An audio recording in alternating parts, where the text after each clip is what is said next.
Hi, my name's Louisa, and I'm a harm reduction health educator at MaineGeneral. This video series covers roots of substance use, and today I'll be talking about injection. First, we'll learn all about how the injection high works, and we'll talk about some commonly injected substances. Next, we'll discuss some of the risks associated with injecting, and I'll provide some harm reduction strategies. So there are a few ways to inject substances, and probably the most common one is mainlining. This is when you inject directly into your veins and bloodstream. It's also the quickest way to get high because substances don't have to travel through a membrane or organ to get into your bloodstream and cause a high. Because of this, it could take as little as 15 to 30 seconds to feel a high after you mainline it. Although this estimate does depend on how much is taken, the type of drug that's taken, and the body of the user. For more information on mainlining, be sure to check out our step-by-step mainline injection video located in MaineGeneral's harm reduction YouTube playlist. So muscle popping is when you inject directly into your muscle. And when you inject into the muscle, substances slowly escape into the bloodstream. It can take 30 to 90 minutes before you feel a high after a substance has been muscle popped. But this time estimate does depend on the type of drug that's being used, how much is being used, and the body of the person who is using it. Additionally, a high from muscle popping can last a bit longer than the high from mainlining. To learn more about muscle popping, check out our video in MaineGeneral's harm reduction YouTube playlist. Skin popping is a third way that drugs can be consumed through injection, and it's when you inject into your skin. Just like with muscle popping, substances don't go immediately into your veins, and instead, they slowly escape from under your skin into your vein and bloodstream. Again, this means you probably won't feel a high for about 50 or 90 minutes after injecting, but this depends on the drug type, how much of the drug is taken, and the body of the person using the drugs. Most of the time, skin popping involves using less of a drug, and the high might be a little bit longer than the one you might experience with mainlining. Check out our skin popping video located in MaineGeneral's harm reduction YouTube playlist to learn more. There are a lot of substances that can be injected, and some common ones are heroin, meth, pills, crank, speed, coke, and more. While people might inject for a number of reasons, this route of use does come with a lot of risks. I'll be touching on a lot of these risks in this video, but feel free to check out our injection-related injuries video for more detailed information on these and on some prevention strategies. There's a greater risk of overdosing when injecting something in comparison to swallowing something. This is because an injected drug avoids the filtering processes that happen in your stomach and liver when a drug is taken orally. With injecting, substances go directly into your bloodstream at full dose. Their effects will therefore be stronger and more potent, so you can more easily overwhelm your brain and heart and overdose. Specifically related to injecting, some risks are abscesses, thrombi, which is a vein blockage, track marks and bruises, vein collapse, which is when your vein closes up and becomes unusable, cotton fever, HIV, hep C, endocarditis, botulism, tetanus, cellulitis, and more.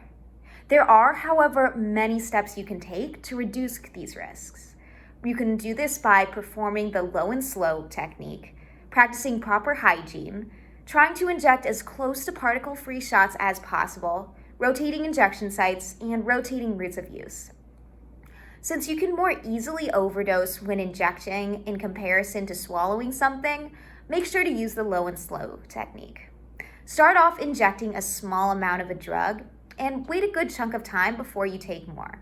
You can always take more later once the high is kicked in.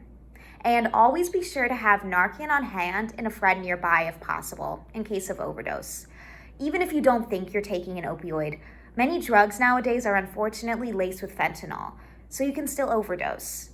A friend can give you Narcan to reverse the overdose and save your life. Hygiene is also really important when it comes to injecting substances, because it can minimize your chance of experiencing most of the risks I just discussed. To practice hygienic injections, avoid sharing and reusing needles and works, which includes syringes, tins, waters, cottons, and more. Clean your injection site with a sterile alcohol prep pad before injecting, and wipe the injection site with a sterile BZK pad after injecting. For more information on hygiene and a step-by-step walkthrough of a hygienic injection, check out our videos located in MaineGeneral's harm reduction YouTube playlist. It's also really important to inject as close to particle-free shots as possible. This decreases your chance of getting an abscess, thrombi, vein collapse, and more. Cook your substance, if it's appropriate, until it's as clear as possible, and avoid injecting pills if you can, because many of them don't dissolve all the way even after being heated in a watery mix. You could add powdered vitamin C to any shot to help it dissolve more easily. This is especially helpful with black tar heroin and pills. Powdered vitamin C is usually available at most drugstores. Rotating injection sites is another thing to keep in mind when injecting substances. Repeated use of a single injection site can lead to track marks, bruising, infection, and vein collapse. So if you can, try to let injection sites heal before using them again. And you can apply triple antibiotic ointment to close track marks to avoid infection and speed up the healing process. If you want to learn more about different injection site locations, check out our 2-video presentation located in our injection technique series in MaineGeneral's harm reduction YouTube playlist. Finally, try to rotate routes of consumption if you can. Avoid continually injecting if possible, even at different sites, without letting your body heal. This could aggravate wounds and lead to greater forms of infection. Instead, try to consume substances in different ways after you inject, if that's possible for you. You can check out our videos on other routes of use in MaineGeneral's harm reduction YouTube playlist. Thanks for joining me today. We went over how injections work, commonly injected substances, and I talked about some of the risks associated with injection and provided some harm reduction strategies. At Next Step Needle Exchange, we offer a variety of supplies like cottons, needles, sterile waters, tins, tourniquets, alcohol prep pads, BZK pads, triple antibiotic ointment, and Narcan. These materials help create a safer environment for substance use, reducing the risk of infections and other complications.